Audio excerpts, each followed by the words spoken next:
Hello hi.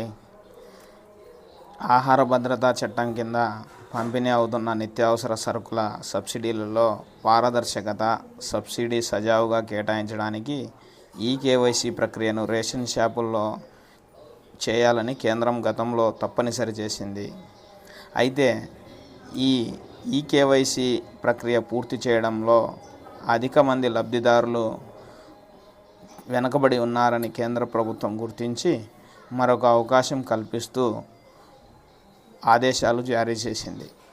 అయితే ఈ ఆదేశాలు అన్ని రాష్ట్ర ప్రభుత్వాలు, కేంద్రపాలిత ప్రాంతాలకు కూడా అవకాశం కల్పించాయి. ఈకేవైసీ ప్రక్రియను ఏ రేషన్ షాపులో అయినా కూడా చేసుకునే వెసులుబాటును ఆల్రెడీ కేంద్ర ప్రభుత్వం కల్పించింది.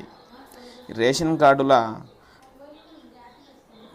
ఉండే ప్రతి ఒక్క వ్యక్తి కూడా ఈకేవైసీని చేసుకోవాల్సిన అవసరం ఉంది.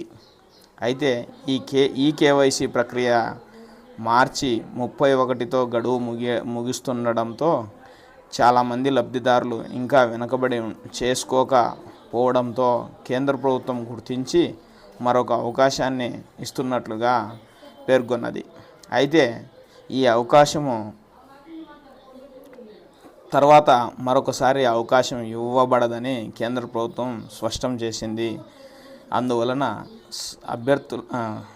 రేషన్ కార్డుదారులందరూ కేంద్ర ప్రభుత్వం గడువు విధించిన ఏప్రిల్ 30వ తేదీ వరకు అందరూ ఈకేవైసీని ముగించుకోవాల్సిందిగా కేంద్ర ప్రభుత్వం సూచించింది.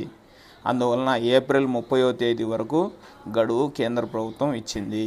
దీనిని రేషన్ కార్డుదారులందరూ గమనించి ఈకేవైసీని పూర్తి చేసుకోవలసింది.